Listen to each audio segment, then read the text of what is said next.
कहानियों की क्यारी में आज की कहानी है पंचतंत्र की कहानी शिकार का ऐलान।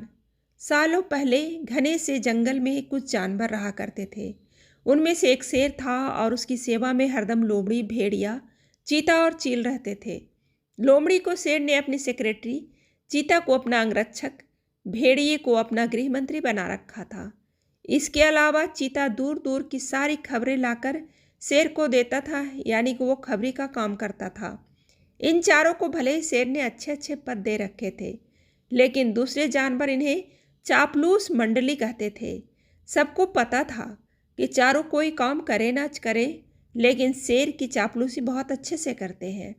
रोजाना चारों जानवर शेर की बड़ाई में कुछ शब्द कह देते थे, जिससे वो खुश हो जाता था।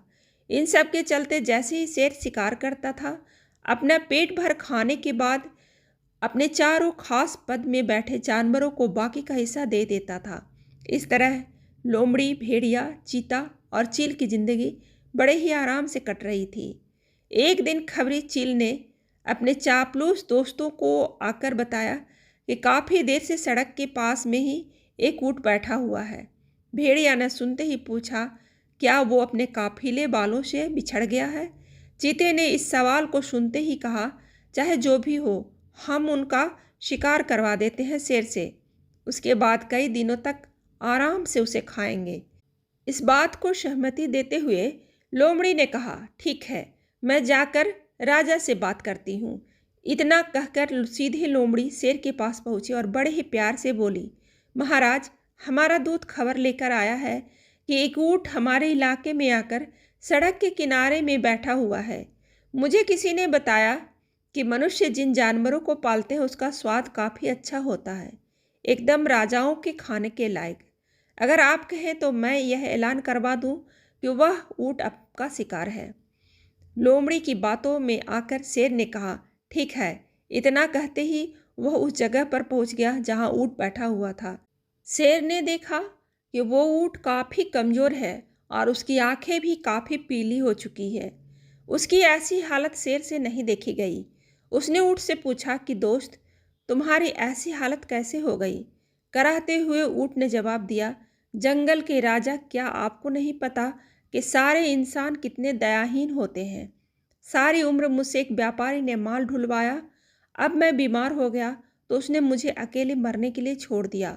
उसने सोचा कि मैं उसके किसी काम का नहीं रहा, इसी वजह से अब वो मुझे अपने साथ नहीं रख रहा है और न ही मेरा इलाज करवा रहा है।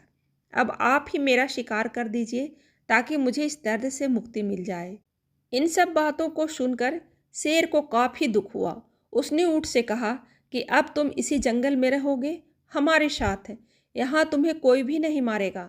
मैं ऐलान कर देता हूँ कि तुम्हारा शिकार कोई जानवर नहीं करेगा। शेर की इस दयालुता को देखकर चारों चापलूस जानवर दंग रह गए। धीमी आवाज में भेड़िए ने कहा कि कोई नहीं, बाद में इसे किसी तरह से मरवा देंगे। अभी जंगल के राजा का आदेश मान लेते हैं। ऊँट अब उसी जंगल में आराम से रह रहा था। अच्छे से हरी घास खाते खाते ऊँट एक दिन बिल्कुल स्वस्थ हो गया। वो हमेशा शेर के प्रति आदर भाव रखता था और शेर के दिल में भी उसके लिए दया और प्रेम की भावना थी। अब शेर की शाही सवारी भी स्वस्थ ऊँट निकालता था। वो शेर के चारों खास पदाधिकारी जानवरों को अपनी पीठ पर बिठाकर चलता था। एक दिन चापलूस जानवरों ने जंगल के राजा शेर को हाथी का शिकार करने के लिए कहा। राजा भी मान गया, लेकिन वो हाथी पागल था। उसने शेर को बुरी तरह से पटक दिया। किसी तरह से शेर पागल हाथी से बच तो गया, लेकिन उसे काफ़ी चोट लग गई। अब बीमार शेर बिना शिकार किए किसी तरह से अपनी ज़िंदगी जीने लगा। उसके सेवक भी भूखे थे। उनके मन में हुआ कि आखिर ऐसा क्या करें कि कुछ खाने को मिल जाए। फिर उनका ध्यान हट्ठे कट्ठे हो चुके ऊँट पर गया। सबने मिलकर एक तरकीब सोची और राजा के पास चले गए। सबसे पहले भेड़िए ने कहा, महाराज, आप कितने दिनों तक भूखे रहेंगे? मेरा शिकार करके मुझे खा लीजिए और आपकी भूख मर जाएगी। फिर चील कहने लगी कि राजा साहब, भेड़िए का मांस खाने लायक नहीं होता है, आप मुझे खा लीजिए। चील को पीछे धकेलते हुए लोमड़ी बोली, तुम्हारा मांस इनके दांतों में ही लगकर रह जाएगा, आप इसे छोड़िए, मुझे खा लीजिए। एकदम से फिर चीता बोला कि आपके शरीर में आपको सिर्फ बाल ही मिलेंगे। आप मुझे खाकर अपनी भूख मिटा लीजिए। ये सब उन चापलूस जानवरों का नाटक था जिसे ऊँट नहीं समझ पाया। उसने भी एकदम से कहा, महाराज, मेरी जिंदगी तो आपकी ही दी हुई है। आप इस तरह से भूखे क्यों रहेंगे? आप मुझे मारकर खा लीजिए। चारों चापलूस जानवरों को इसी बात का इंतजार था। उन्होंने एकदम कहा कि ठीक है महाराज, आप ऊँट को ही खा लीजिए। अब तो ये खुद ही कह रहा है कि मुझे खा लो, और इसके शरीर में मांस भी काफ़ी ज़्यादा है। अगर आपकी तबीयत ठीक नहीं लग रही है तो इसका शिकार हम कर देते हैं।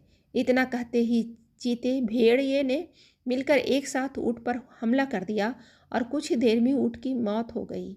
कहानी से सीख: अपने आसपास चापलूस लोगों को नहीं रखना चाहिए। वो हमेशा अपने फायदे की ही सोचते हैं।